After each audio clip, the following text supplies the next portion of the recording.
আসন সমঝোতা নিয়ে জামাত ও ইসলামী আন্দোলনের টানাপোড়েনে অনিশ্চয়তার মুখে এখন 11 দলের জোট।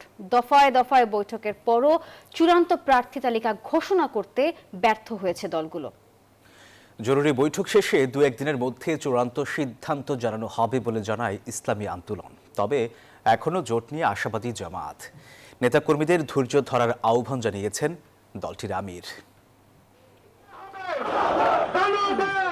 গণ অভ্যুত্থানের পর ভোটে এক বাক্স নীতিতে এক হয়েছিল জামায়াত ইসলামী, ইসলামী আন্দোলন, খেলাফত মজলিস সহ 8 দল।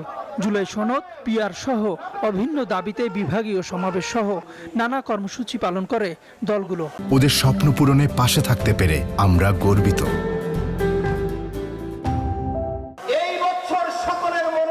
প্রার্থী ঘোষণা করে দলগুলো নিজেদের মতো প্রচারণা চালালেও মনোনয়নপত্র জমা দেওয়ার আগের দিন এনসিপি ও এলডিবি যোগ দেয় আসন সমঝোতা নিয়ে বাধে বিপত্তি।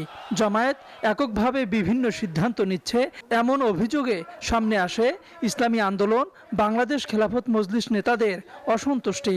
দফায় দফায় আলোচনার পরও সমাধান হয়নি আসন নিয়ে জটিলতার। সেই ঐক্যের পাটাতনের উপরে দাঁড়িয়ে তারা জরুরি বৈঠক শেষে দু এক দিনের মধ্যে চূড়ান্ত সিদ্ধান্ত জানানো হবে বলে জানায় ইসলামী আন্দোলন। আমরা চেষ্টা করছি আমরা যাতে ঐক্যটাকে টিকিয়ে রাখতে পারি এবং মিনিমাম একটা সমঝোতা সমন্বয় যাতে থাকে, আমরা সেই চেষ্টাটা ইনশাআল্লাহ করে যাব।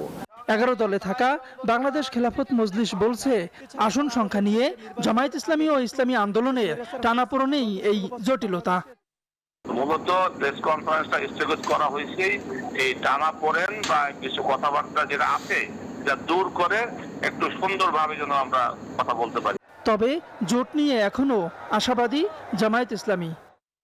আলোচনা যার সাথে যতটুকু প্রয়োজন সেটা নিয়ে সবসময় বৈঠক হয়। এই বৈঠকগুলো এখনো চলমান আছে। উদ্ভূত পরিস্থিতিতে নেতাকর্মীদের সর্বোচ্চ প্রজ্ঞা ও ধৈর্যের পরিচয় দেওয়ার পাশাপাশি দায়িত্বশীল আচরণের আহ্বান জানিয়েছেন জামায়াত ইসলামীর আমির ডাক্তার শফিকুর রহমান।